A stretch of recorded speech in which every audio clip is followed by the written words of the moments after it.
Hello बच्चों, आइए इस प्रश्न को पढ़ते हैं। पृथ्वी तल से कितना नीचे जाने पर गुरुत्वीत्वरण पृथ्वी पर गुरुत्वीत्वरण का 1/4 रह जाएगा। पृथ्वी की त्रिज्या दी गई है 6400 किलोमीटर। आइए इस प्रश्न की मुख्य अवधारणा की चर्चा करें। मुख्य अवधारणा, देखिए जो हमारी पृथ्वी है वो एक ठोस गोले के भांति है। मान लीजिए हमारे पास में एक ठोस गोला है कुछ इस तरीके से। ये एक ठोस गोला है, इसका द्रव्यमान मान लेते हैं m है, त्रिज्या r है, और ये मान लेते हैं इसका केंद्र है। केंद्र से हम क्या करते हैं, r दूरी पर बात करते हैं। अंदर यहाँ से यहाँ तक की दूरी r है। तो किसी भी बिंदु पे जो कि मान लेते हैं कि सतह से d नीचे है, जो गुरुत्वीत्वरण होगा उसका मान दिया जाता है g डैश बराबर सतह पे कितना गुरुत्वीत्वरण है उसको g बोल देते हैं, और यहाँ अंदर लिखा जाएगा 1 ऋण d भागे पृथ्वी की त्रिज्या अथवा इस गोले की त्रिज्या r। और यहाँ पे जो d है वो है सतह से गहराई, अर्थात इसका मान लिखा जा सकता है r ऋण छोटा r के बराबर। तो इस मुख्य अवधारणा का इस्तेमाल करके चलिए प्रश्न को हल करते हैं। यहाँ पर प्रश्न में बोला जा रहा है कि पृथ्वी की तल से कितना नीचे जाएं हम कि जो गुरुत्वीत्वरण है वो पृथ्वी पे सतह पे मौजूद गुरुत्वीत्वरण के का 1/4 रह जाए।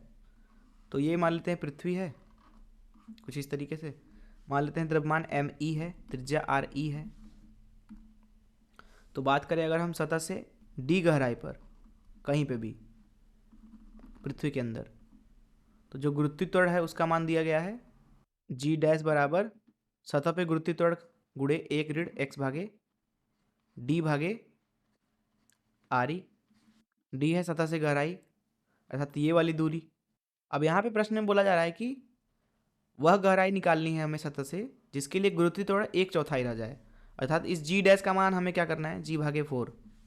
तो यहाँ पे हम रख देते हैं g भागे 4 बराबर हो जाएगा g गुणे 1 ऋण d भागे r के, और यहीं d का मान निकालना है।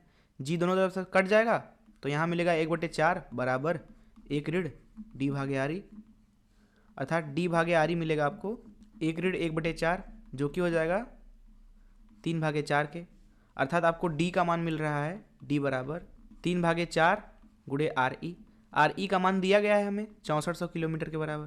तो 6400 रख देते हैं यहाँ पे। इस तरीके से d का मान मिलेगा आपको 3 गुणे 1600, अर्थात आपको मिलेगा 4800 किलोमीटर के बराबर। तो अगर आप सतह से 4800 किलोमीटर नीचे जाते हैं तो जो गुरुत्वीत्वरण होगा वो सतह का 1/4 रह जाएगा। मैं आशा करता हूँ कि आपको इस प्रश्न का हल जरूर समझ में आया होगा। धन्यवाद।